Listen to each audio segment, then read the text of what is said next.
शरीरं सुरूपं तथा वा कलत्रं यशश्चारुचित्रं धनं मेरुतुल्यं मनश्चैनलग्नं गुरोरङ्घ्रिपद्मे तदः किं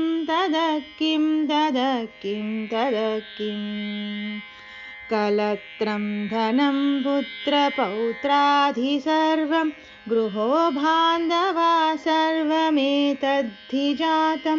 मनश्चैनलग्नं गुरोरङ्घ्रिपद्मे तदः किं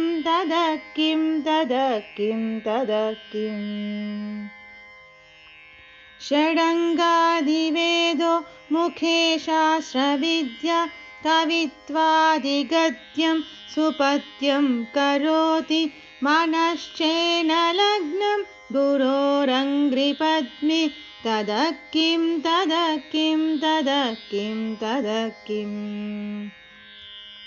विदेशेषु मान्य स्वदेशेषु धन्य सदाचारवृत्तेषु मत्तो न चान्य मनश्चैनलग्नं गुरोरङ्घ्रिपद्मे तदः किं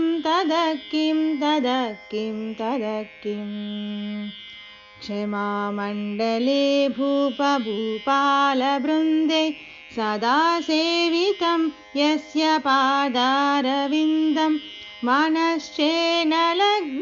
गुरोरङ्घ्रिपद्मे तदः किं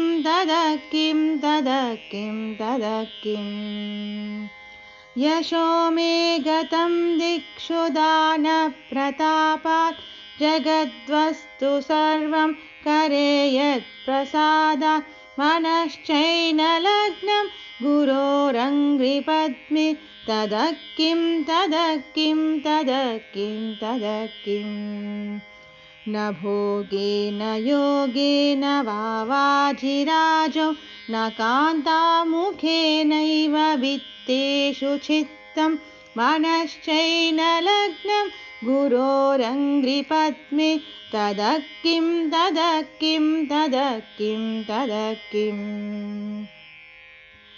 अरण्येन वा स्वस्य गेहेन कार्ये न देहे मनो वर्तते मे त्वनर्थ्ये मनश्चैनलग्नं गुरोरङ्घ्रिपद्मे तदः किं गुरोरष्टकं यः पठेत् पुराय देहि भूपतिर्ब्रह्मचारी च गेहि लमेद्वाचितार्थं पदं ब्रह्मसङ्गं गुरोरुक्तवाक्ये मनो यस्य लग्नं